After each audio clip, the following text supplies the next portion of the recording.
Want your robot to move in any direction, sideways, diagonally, or spinning on the spot? That's what a mecanum wheel drivetrain offers. And today, I'm going to show you exactly how to build one step by step. Mastering this build gives your robot a serious advantage in maneuverability, which is crucial for complex tasks or competition, and will really let you understand how these advanced drivetrains work. I'm Brogan Pratt, and with over 10 years as a robotics, design, and technology educator, I've helped many builders like you get to grips with complex robotic systems.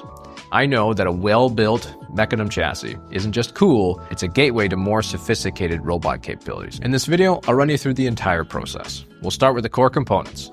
I'm using a GoBilda Strafer kit here as our example, but the principles are universal for any mecanum wheel robot build. Then we'll assemble the chassis, mount the motors, and get those mecanum wheels on correctly to achieve that awesome omnidirectional movement. Stick around and you'll walk away knowing how to build a high-performance mecanum chassis from the ground up. Here's all the parts you're going to need. This is GoBilda's Strafer Chassis Kit. I'm going to be building with version 5, but realistically the only difference is these bevel gears to version 6. So there's not a huge difference there. In terms of tools you're going to need a couple 3mm Allen keys, and then a 2.5mm Allen key. And then I like to use my little screw sorting box that allows me to grab a screw, runs it down, and sorts it into the correct side. Magnetic parts trays are also super handy to keep track of your parts so that you never lose them. Yeah, so first thing we're going to do is we're going to start building off the chassis. So let's grab one of these 17-hole U-channels, and we're going to grab a quad pillow block mount here. And we're going to go ahead and start adding in our center holes. We're going to count over 1, 2, 3, 4, 5, 6, 7, 8, 9 over. We're going to go ahead and mount our pillow block on the inside. We'll grab a 10mm screw here. And I like to just start with these hand tight until I can find the hole, because sometimes it can be challenging to get that hole in place. I got these first two started up at the top, and then this channel is really slick because what I can do is I can slide my Allen key through the other side and actually tighten it up that way. Now, if this is your drivetrain and you know that you're not going to be changing these at all at any time in the future, I would highly suggest, oops, that's the wrong hole. Highly suggest that you add a little bit of Loctite to these, because you do not want these bolts coming undone partway through your robot build, or your robot's going to be falling apart on you here. That is going to be a recipe for disaster. I'll throw the last one in there. I also really like these T-handles as opposed to the L-shaped Allen keys. They make life so much simpler. Get anything started. Now that I've got that mounted on, we'll go ahead and do the exact same thing on the other side, but mirrored. So we're going to go over and count 1, 2, 3, 4, 5, 6, 7, 8, 9 holes. Put our pillow block on the inside, and rinse and repeat.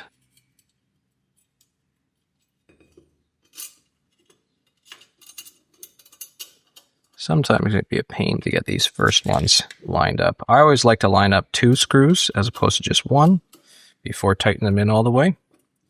That allows me to make sure that I'm able to get these things nice and lined up. Get snug. Let's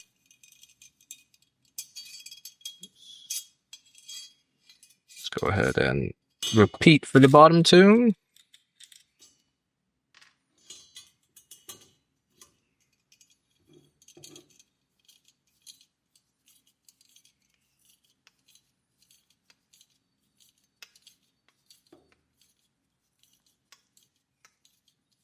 Some of my bolts have bad threading on them, which is why you're seeing me twisting in for about really challenging on some of them. I probably should have just thrown that bolt out. All right, now I got those nice and mirrored. We're gonna go ahead and do the same thing, but do another quarter block down on the inside here. And for this quad block, we're gonna go ahead and count 2 holes in. So we're gonna mount it on the second hole on the inside like so.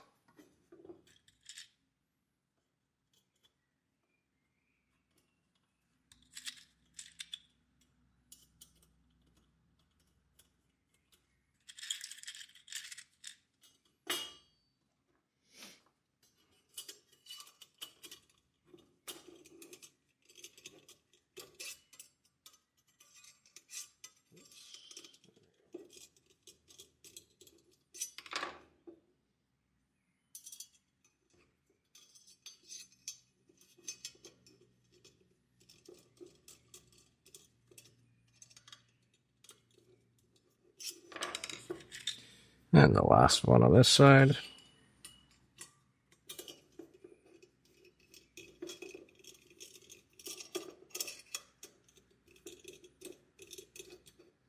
Oh, we'll do the same thing over on the other piece.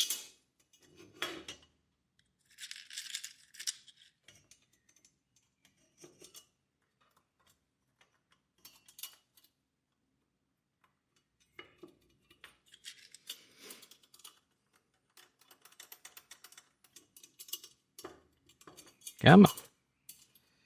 Find the threads. You can do it. Oh, that's one that's being beaten up pretty good. Let's grab a different bolt here. All right. That's much better.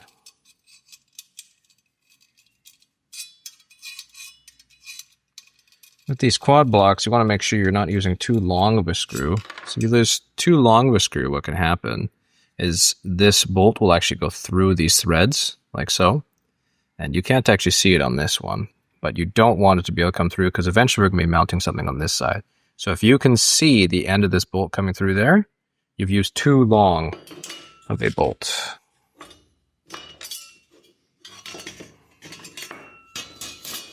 I also like to be constantly rotating my design around. That makes life so much simpler for finding the correct angle to grab things.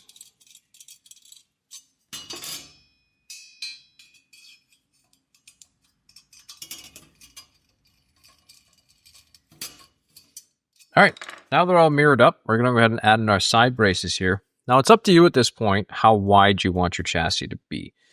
If you need this to be legal for a competitive robotics game, the widest you can choose is a 10-hole U-channel inside. I have found that something like a 7 or 8 works quite well for reducing the size of your chassis a bit if you're trying to get something a little bit smaller. But I'm going to go ahead and use an 11 here because it's what I presently have access to. I don't have a 10. And then we can go ahead and mount these 2 holes here and then these 2 holes here.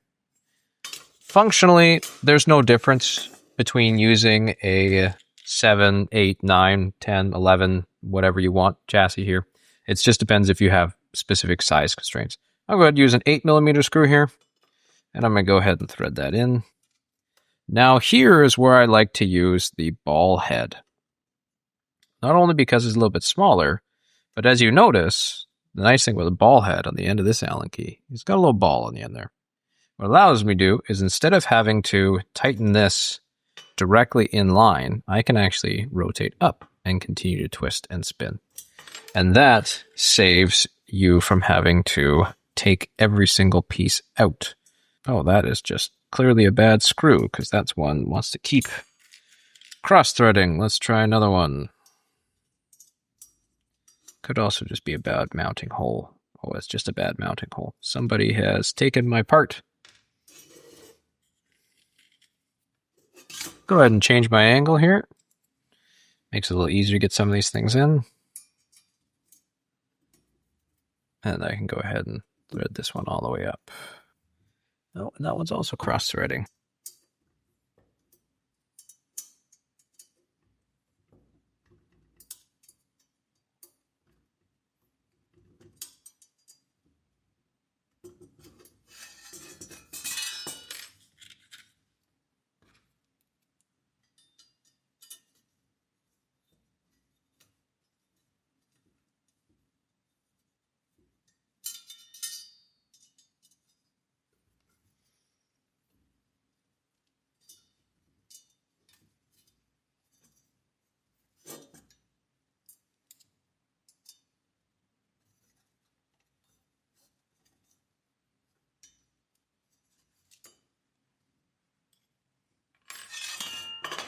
Okay, let's go ahead and mount the other side on as well.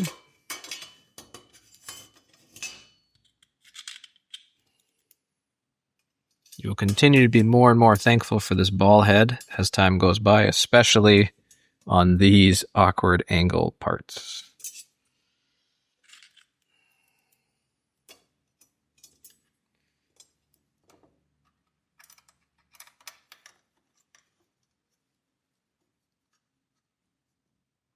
I'm actually going to flip this upside down.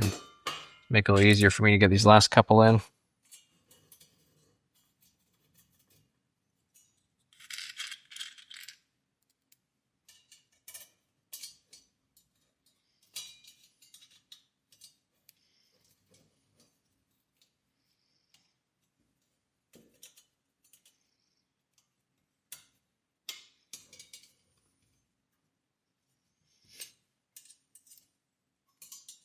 And sometimes you might need to switch to the other side of the Allen key to be able to help you get in all the way.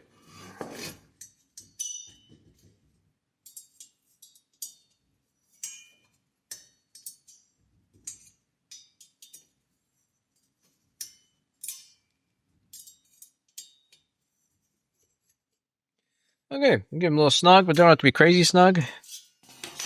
Let's go ahead and repeat the process on the other side here.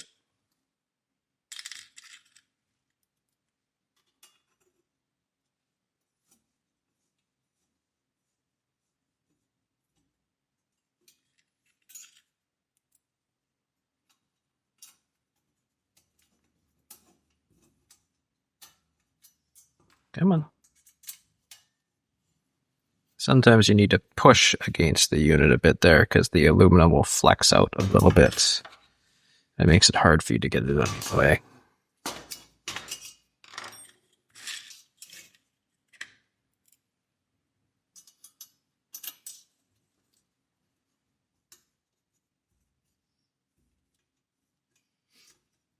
Really got to make sure that you're putting these in nice and straight, at least at the start.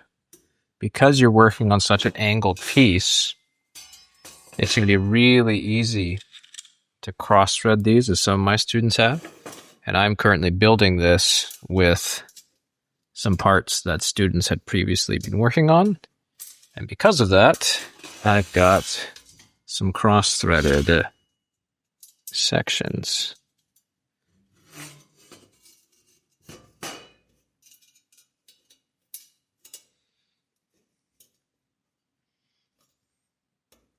Okay, let's go ahead and flip it over. Put in the last couple. Make sure you don't miss any of these screws here. You don't want your chassis to not be fully constrained. Especially because this is the part that's going to hold your whole robot together.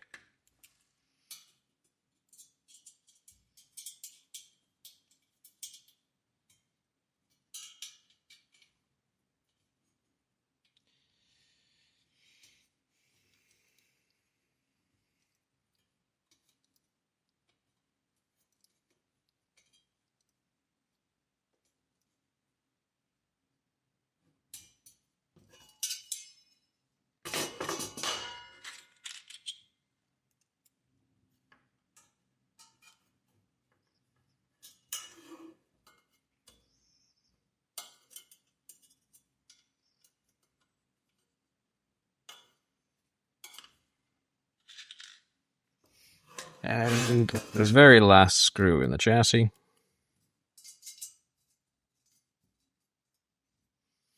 All right, so at this point, double check you've got everything in, Shep. 2 here, 2 here, 2 on this side, and 2 on that side. All right, at this point, let's go ahead and flip back upside down. Now with our chassis done, we're actually going to go ahead and assemble in our axle or shaft that's eventually going to hold on to our bearing. Effectively, what we're going to do is we're going to take a couple flange bearings. We're going to slide them through the shaft. I wouldn't do this right now. And then these ball bearings are what our wheel is going to slide on top of. So all ball bearings have that flange on them. And for this, we're going to make sure the flange is on the outside of the chassis. So I'm going to count in 2 holes, put in my 8mm ball bearing on this side, the flange facing out, and we'll grab that 6mm inner diameter facing the other side. Go ahead and take our shaft now, slide it through. You can take your beveled gear and slide it onto that shaft as well. I like to hold this ball bearing with my other hand, and now we've got nice, smooth motion here. Go ahead and grab a 10mm M4 bolt and an M4 washer. Slide that on like so. And what this is going to let us do is this washer lets us sit on the inner race of our ball bearing here. So we've got this ball bearing, And you have two races. You have your outer race and your inner race. And when you slide that washer on, it allows you to sit on top of that inner race so you get nice, smooth motion. So we're going to go ahead and screw that in to the end of our shaft. You can probably get this started hand tight, and then you're likely going to twist this thing around, otherwise you can just start spinning. Go ahead and hold your shaft here, and now you can tighten that up. I would recommend you use Loctite at this point, so that this doesn't come undone. You should have nice unrestricted movement. Now it comes time to constrain down our gear here. And with our gear, you want to make sure you're not sliding against the aluminum here. You want to be off just a little bit, not a ton, just about a hair, because otherwise you're going to start grinding in. As you can see, somebody assembled this one incorrectly before. There's actually they've actually ground down the aluminum in this piece. There's a couple set screws here. We can go ahead and grab our 2.5mm Allen key. I'll grab the 3. Again, making sure you have just that little bit of gap in between the wall there. And you can go ahead and tighten that down. And there's 2 set screws on here. I need to find a second screw for this, but I would tighten down both because it's just a tutorial. I'm not going to bother with putting down 2. And I should have, again, unrestricted motion. You should hear no grinding. And we're off the races. Let's go ahead and repeat this 4 different times across all of our 4 corners. Grab my shaft again. Grab my miller. Count in 1, 2. Slide through. Grab my other bevel gear. Slide through all the way. Grab my 6mm inner diameter. 10mm screw and washer. And tighten that up. Again, you should definitely be using Loctite at this point. There we go.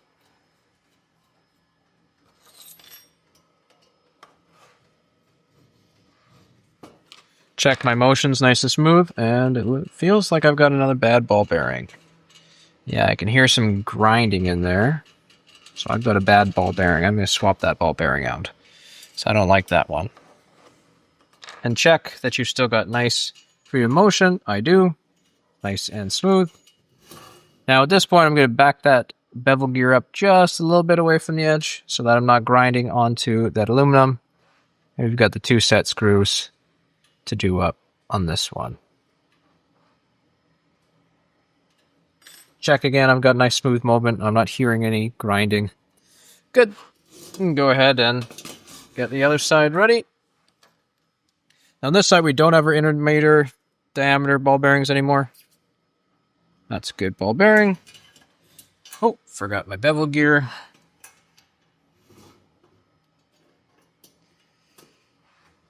And let's grab our washer, 10mm screw again. And again, I would Loctite this one. This one's going to be a little bit more annoying to get in. So sometimes I'll even twist the shaft here as a way of threading in to my bolt.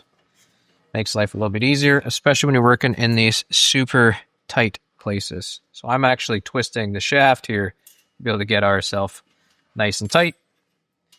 Again, grab that bevel gear just a hair back. Go ahead and set on both set screws. And let's do the last side over here.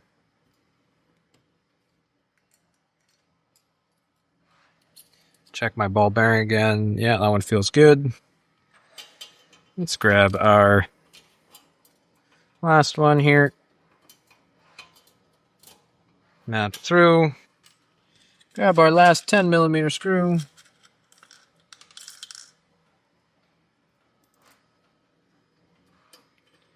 And I'm just going to go ahead and twist that shaft again. That makes it nice and easy for tightening it up. Hold that in there with the Allen key. Give it another little twist. And I'm good to go. Nice and smooth. Let's set up that last set screw. Oh, sorry, the last 2 set screws. Back it up a little bit. There we go. Check my movement again. I'm nice and smooth. Now we're ready to start adding motors. So I'm going to go ahead and place this to the side for now, because we're ready to start doing our motor assembly, a sub-assembly for our motors. Now, GoBilda recommends that you use 312 RPM motors. If you're going to be using this, 312 is kind of a nice middle ground between how heavy your robot can be and how fast you get performance. In my experience, if you use a 435 motor, you're going to get a much faster chassis. You could even go down to a 223. That's going to increase your torque. You might be able to lift a little bit more. It depends on how heavy your robot is actually going to be. But for this tutorial, I'm using the 312 RPM motor. So I'm going to go ahead and grab one of these quad blocks again. I'm going to put these jet-out places away from the motor. And we're going to go ahead and mount this down to our motor with a couple 11mm screws.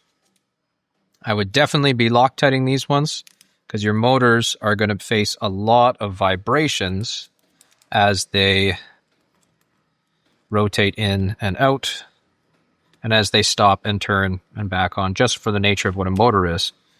So you definitely don't want these screws backing out on your build as you're going. Okay, one more. You can notice I'm assembling this in a cross pattern. That allows you to make sure that I'm nice and flush as I'm going down. Now, we're going to take 3 8mm shims. We may need more, we may need less. It depends on our system. We're going to go ahead and slide these 3mm shims on. I'm actually going to slide 2 on. Then I'm going to take my 12mm spacer.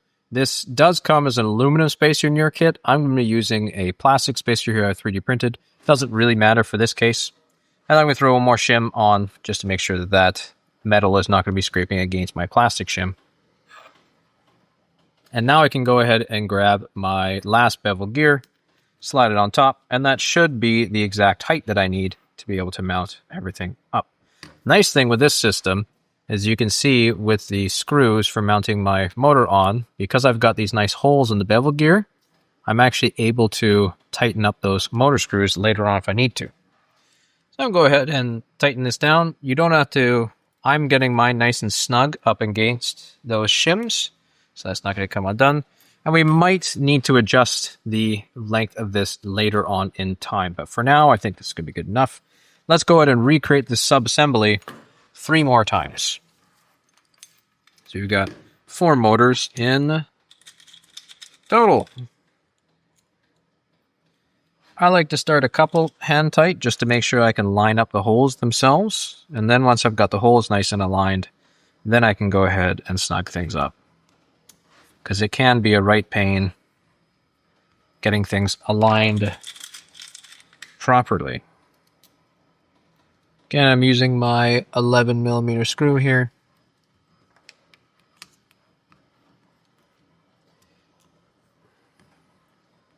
We'll grab 3 more shims. If you were using the GoBilda shim or the aluminum spacer, you'd put all 3 on at this point. I'm going to put 2 and then 1 just to make sure that I am backed off appropriately. Grab my other bevel gear, place it on top. Give it a good little snug with a 2.5mm Allen key.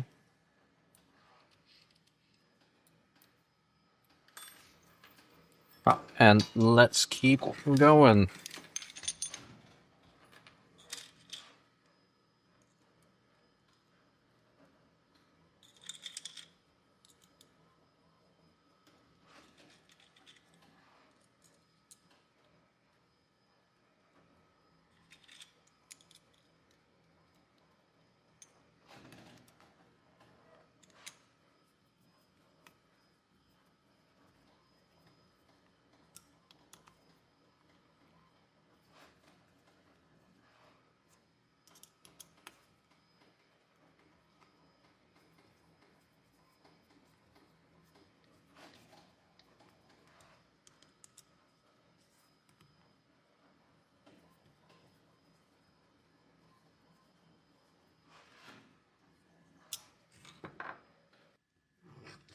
Let's go ahead and put 2 more shims on. I'll put on my plastic spacer, then another shim. Second last bevel gear here.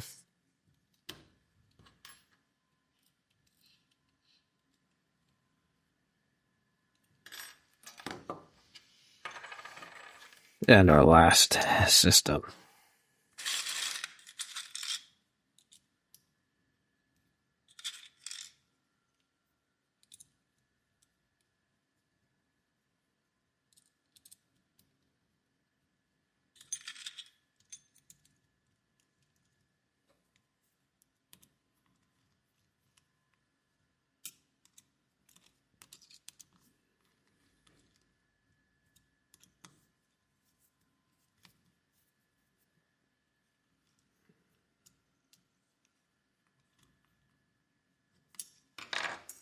And then our 3 shims again.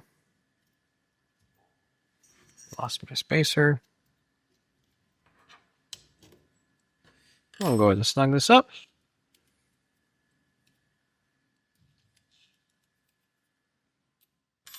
Alrighty, now we've got our motor sub-assemblies done. Let's go ahead and put these motors to the side. And grab our chassis back.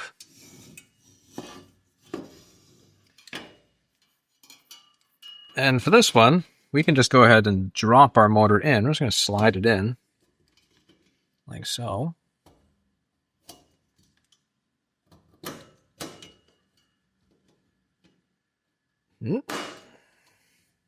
Slide it forward, and then we might need to wiggle these things to get our gears meshed up. And we should have our holes lined up like so. Right here is where we're going to end up lining our holes. So we're going to go ahead and grab our 11mm screw and go ahead and tighten these in on all 4 sides. You should definitely use a Loctite on these ones. You may need to give this a little wiggle, a little bit of tweak to be able to align your screws up, and you definitely don't want to be cross-threading these.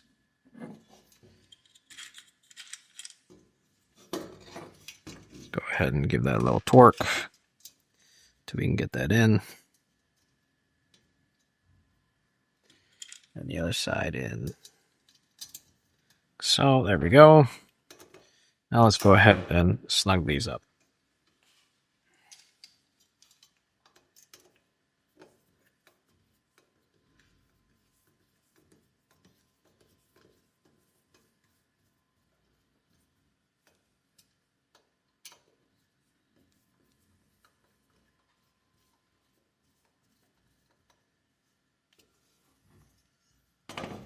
Oh, and both of my screws have come out. Excellent. It's okay, my hole's already lined up, so I'm ready to rock. Okay, and the last one.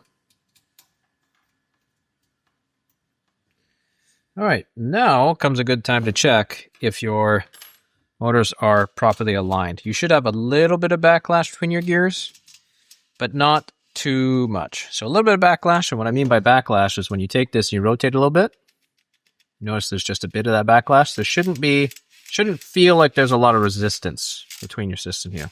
If there is a lot of resistance, likely you need to back this up a little bit. So you probably need to take one of the shims out of this system. So you can go ahead and take your bevel gear off. You might need to take this whole subsystem out, take out one of your shims, and then realign it again until you have a nice system. Let's go ahead and do the same thing on the other side. Slide that in, press it up.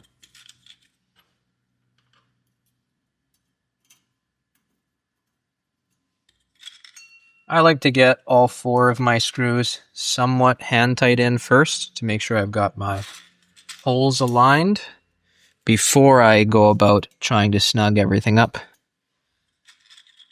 That's just a bit of a safety thing, mostly because I've found that it can be hard to align some of these sometimes, especially if you have all 4 tightened up at the same time.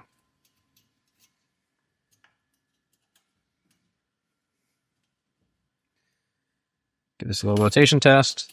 Got a little bit of backlash, and that's looking pretty good. Let's repeat it for the last 2 sides. I really like this internal motor mount system. I think it's really slick. It gives you a lot of space to work with on top of your chassis. There's tons of room for fun and activities.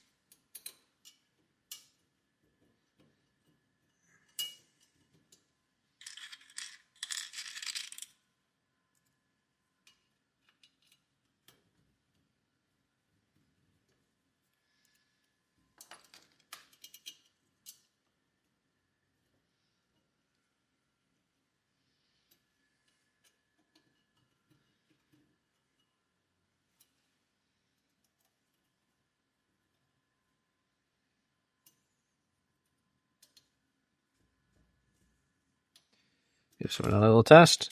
A little bit of backlash. Doesn't feel overly challenging. And then let's do our last subsystem. Now on this one, you want to make sure that you're putting your motor cables up. You probably don't want your motor cables facing down. If your motor cables are facing down, you're going to have a harder time accessing those odometry pods. Odometry pods inside these GoBilda motors effectively allow you to keep track of how many rotations that a motor has done. And it can be useful to know how far your drive motors have moved.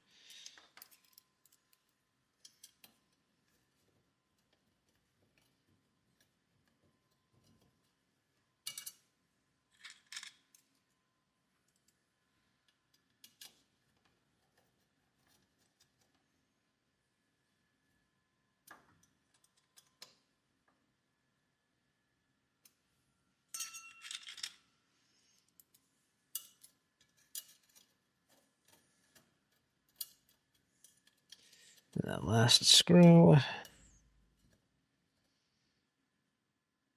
There we are.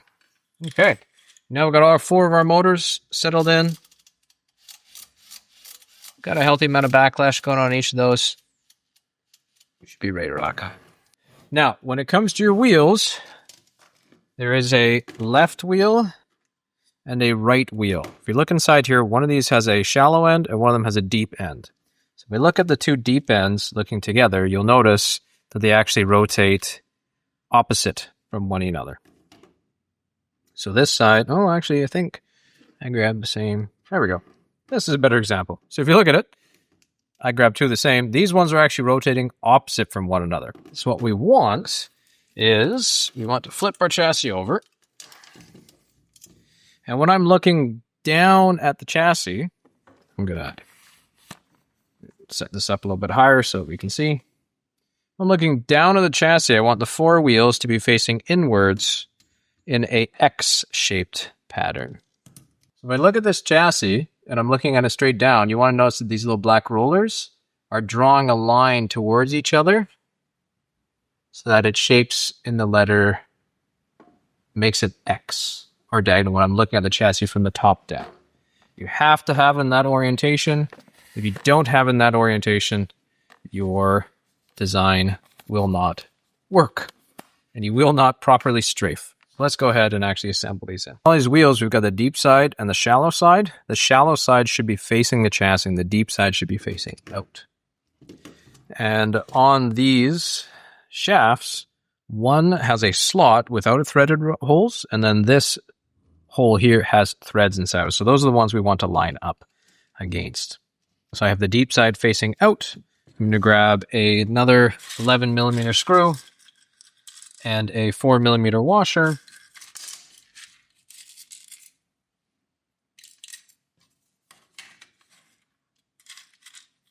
And we're going to go ahead and mount these on. Anytime that you're mounting something to plastic, you want to be using a washer to help spread out some of those forces. I like to pre-make my washers here. Go ahead and put the shallow side against the system. Line up screws. Let's see, there we go.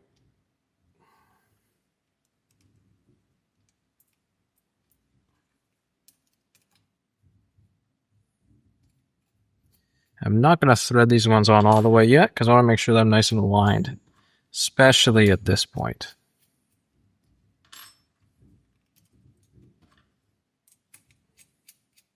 And you should definitely Loctite these, especially because they are your wheels. So I'm going to go ahead and tighten this down in a cross pattern. Using a cross pattern allows me to make sure that I'm nice and flush and level. And there we go. There's our first wheel. Let's go ahead and set up our subsystem for the next wheel.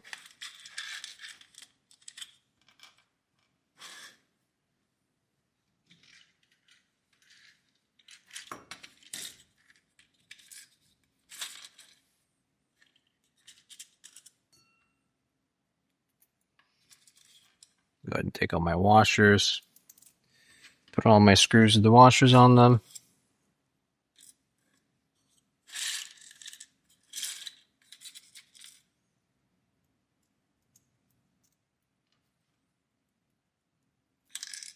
All right, we're ready to put the next one. Do a sanity check. Make sure that I'm still doing that X-shaped pattern across. In this case, I am. So the shallow side, deep side's facing out, shallow side's facing in. Let's go ahead and mount this one on that last piece as well. Start with just finger tight.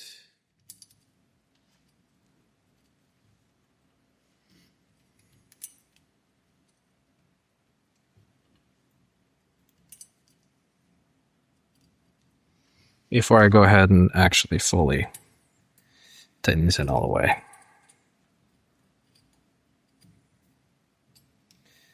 That cross-shaped pattern. Yep. We'll grab that one later. This is where assembling things next to a camera can make life a little bit difficult sometimes.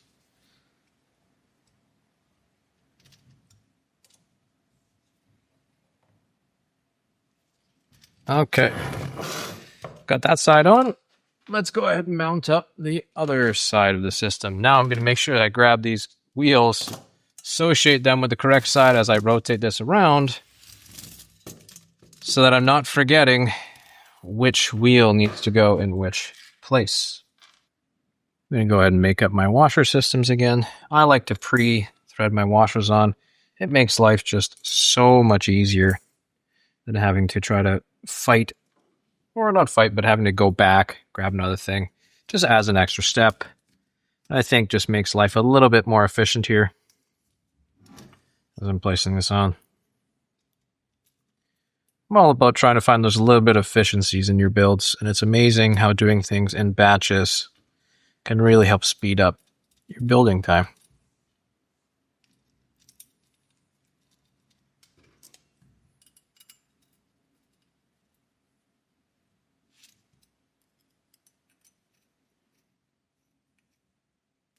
You don't have to over-torque these things.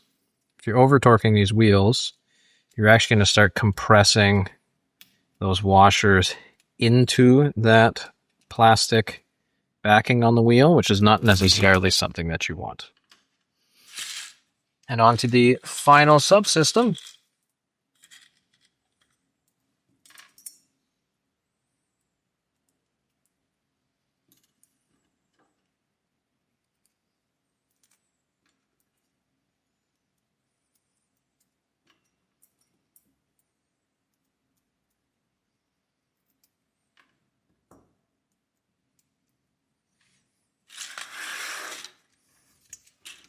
Again, shallow side facing in. Let's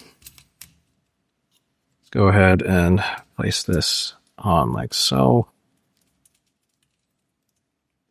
I can find my threaded hole.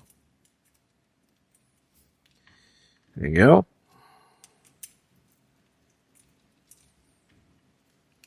And last one.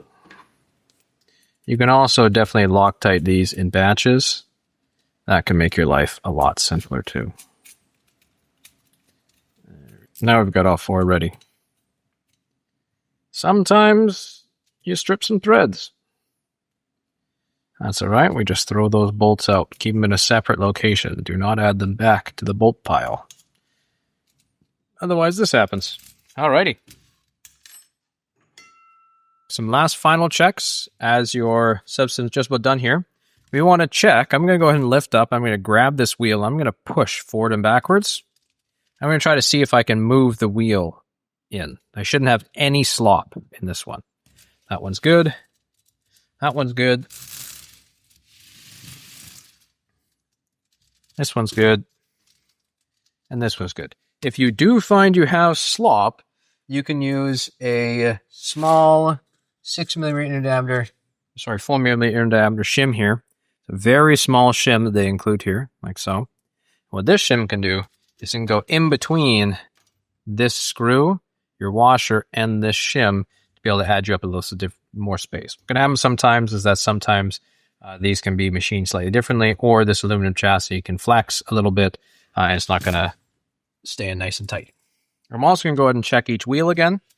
I should have a little bit of backlash. Can you hear that? You can see that I can move this a little bit. That's what we want. We do not want zero backlash. If we have zero backlash, that means we have too much friction on our wheels. Let's go ahead and check this one. That's pretty good. And it turns freely in my hand. Check this one. Turns freely in my hand. Oh, this one might have a bit too much friction on it. Oh, no, there we go. Okay, no, this one's good too. Actually feels like I might have put a bad ball bearing in on this one. Yeah, I think I'm going to swap out that ball bearing. It sounds like feels like I've got a bad ball bearing. Okay, but other than that, that's how you assemble your all-in-one drive. Now you can go ahead and connect these up to your favorite motor controller and actually get started. Cool thing about this is with all-in-one drive is I can move this back and forth and the wheels rotate around their center axis. But as I shuffle left and right, you'll notice that the wheels actually spin and we roll on these smaller wheels. So this allows us to strafe left and right and go up and down. That's the huge benefit of a all-in-one drive. I hope you found that beneficial, and best of luck on your next robotics project.